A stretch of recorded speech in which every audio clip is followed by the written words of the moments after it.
BUET, medical, Dhaka বিশ্ববিদ্যালয় সবগুলোতে chance পাইছি আমি ট্রিপলেট, এই 3।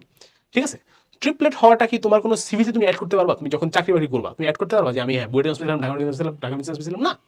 এই ট্রিপলেটটা বিশ্ববিদ্যালয়ে কোচিং এর ব্যানারে খুব সুন্দর লাগবে দেখতে, ওয়াও এই ভাইয়াটা বুয়েট ডিউ সব ক্র্যাক করে আসছে, আমাদের ক্লাস নেবে, খুব সুন্দর লাগবে। But after that there is no future for you. এটাই যদি তোমার টার্গেট হয় যে হ্যাঁ ভাই আমি ট্রিপলেট হয়ে শুধু কোচিং করাবো, টাকা কামাবো, that's all, then fine. Otherwise এই ট্রিপলেট হওয়ার, অনেকে আমি বলতেছি যে ট্রিপলেট হওয়া খারাপ কিছু, যে অ্যাকচুয়ালি ট্রিপলেট হয়েছে, পড়ালেখা করে ট্রিপলেট হয়েছে, সে ডেফিনেটলি জিনিয়াস, আমি হইতে পারি না, এটা আমার ব্যর্থতা। বাট যে হয়েছে সে জিনিয়াস। বাট তোমার টার্গেট যদি ট্রিপলেট হওয়া হয় তুমি ভুল পথে আগাচ্ছ।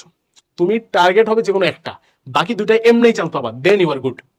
তোমার টার্গেট যদি হয় ট্রিপলেট হওয়া, তুমি ভুল পথে আছো। কেউ ট্রিপলেট হওয়ার টার্গেট করবে, শুনবা সাক্ষাৎকার শুনবা যারা ট্রিপলেট হয়েছে, জিজ্ঞেস করবা যে ভাই আপনি কি 3টাতে চান্স পাবেন ভাবছিলেন? বলবে না ভাই আমি শুধু ইঞ্জিনিয়ারিং প্রিপারেশন ছিলাম, আমি বুয়েটে চান্স পাবো কিনা সেটা নিয়ে আমি সন্দেহান ছিলাম, আল্লাহর রহমতে 3টাতেই হয়ে গেছি। দেখবা যদি কেউ বলে থাকে যে না না আমি ছোটবেলা থেকেই ভাবতাম, স্বপ্ন দেখতাম আমি ট্রিপলেট হবো, সে আসলে মিথ্যা কথা বলতেছে, এটা জীবনে পসিবল না, এবং বলবো না কেউ, আই থিঙ্ক তারা অনেক বিনয়ী।